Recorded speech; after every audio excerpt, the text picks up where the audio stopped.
And that is how you create spin on your serve.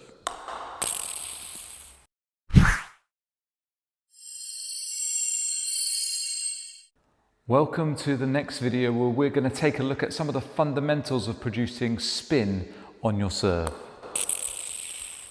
Now, being able to put significant amounts of spin on your serve can definitely add another dimension to your game. We can always increase the quality, we can always get those extra rotations, and we can always strive to create those different effects. Understanding how we do that and how we work on that is an essential part to producing more spin on your serve. If you understand that, then you've got a chance of developing some real crazy serves.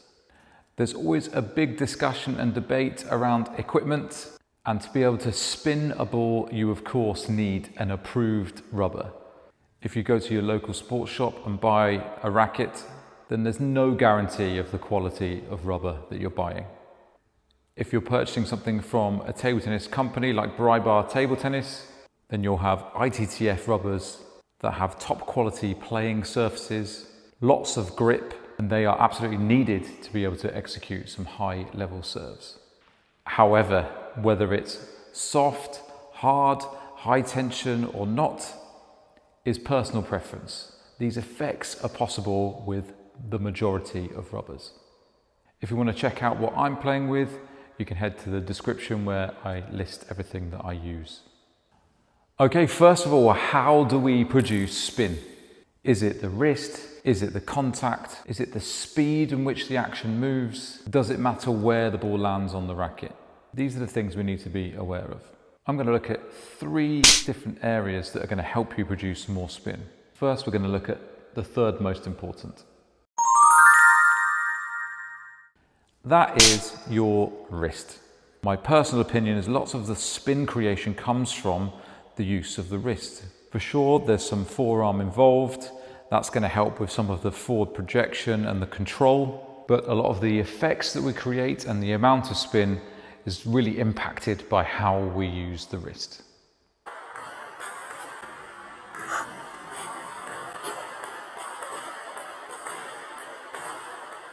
To be able to use the wrist in an effective way, the grip is going to have an impact. If we are just holding the racket with the finger and thumb, I don't have too much stability. I've got enough room to be able to create some spin, but I don't have a lot of stability or as much control as I would like. If I place these fingers either slightly on the racket or on the handle, this now gives me much more stability. And actually, when I squeeze these fingers towards the handle, that aids the movement of the top part of my racket. Yeah? And all of that is contributing to this short, sharp wrist action. So make sure we're relaxing the wrist. We can measure this by squeezing the racket as hard as we can. That locks the wrist. And if we relax it slightly, 20%, then we suddenly have a lot more movement. And then we're able to get spin quality out of the use of the wrist. So number 3 on the list is your wrist. Make sure you're using it. Number 2 on the list is acceleration. Now, it's incredibly common that when we're trying to learn new techniques, everything slows down. We're really mindful of how things look, how things feel, and as a result of going through those thought processes, everything slows down and becomes a little too controlled. So a really important element of creating spin is having speed and acceleration on the point of contact. What do I mean by that? What I mean by that is we want the fastest part of the action to be as we're approaching the ball. Often I'll see the action start a little bit further away, which is absolutely fine, and then the action finishes quite far through, which is also fine. But if you try and be quick from A to B, it's very hard to maximize the speed on the point of contact. So instead, find to have this back phase. As we're approaching, we're keeping a steady pace, and then on the point of contact is where we start to ramp up that speed.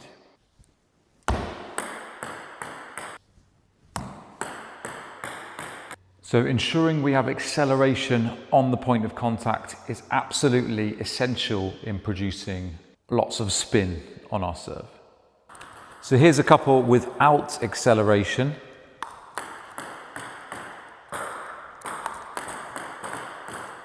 Here's a couple me trying to be quick all the way through the action. Very hard to control. Tends to come through a little bit quicker. And here's a couple of me trying to be quick on the point of contact.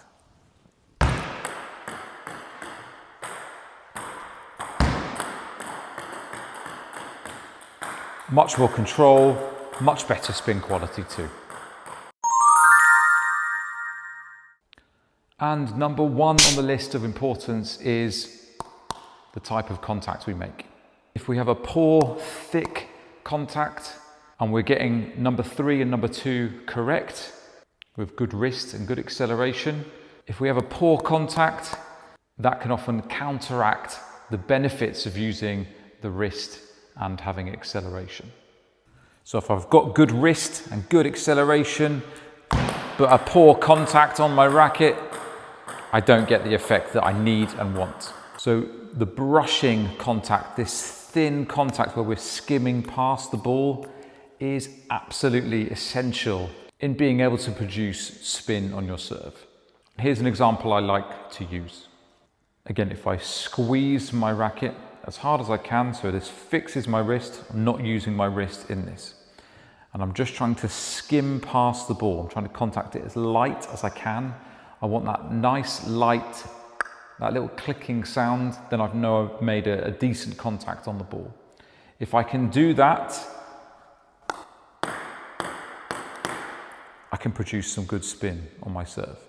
That's without wrist, that's without too much acceleration. That brushing contact, absolutely key. Now, if I relax my wrist again, 20%, start to introduce my wrist and fully accelerate, then I really start enhancing the quality of my serve.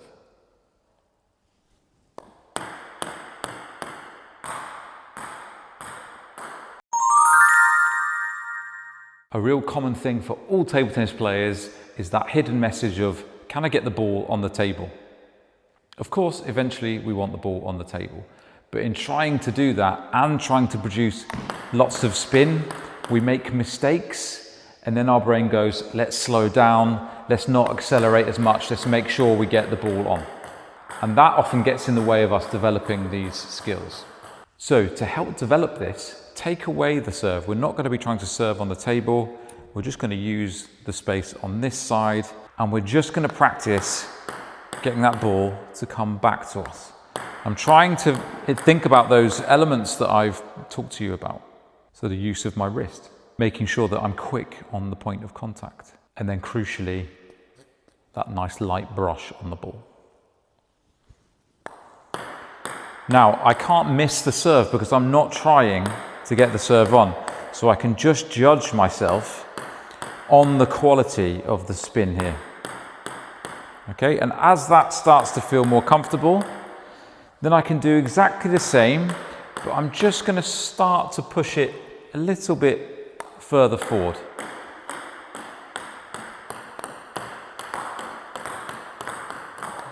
Again, I'm not too worried whether the serve's on or not, just trying to build my control whilst projecting the ball forwards, and eventually it starts to turn into a serve. And eventually, if we work hard enough and long enough and understand how we need to train, we can start to develop some nasty serves like these.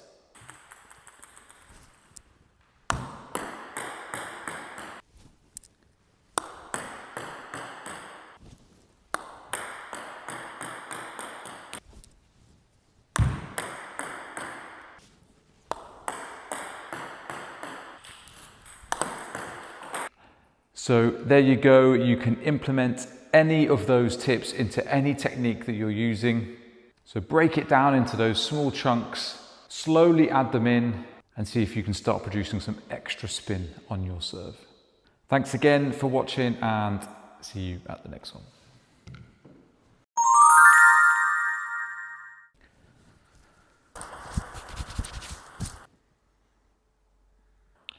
So make sure, so number, so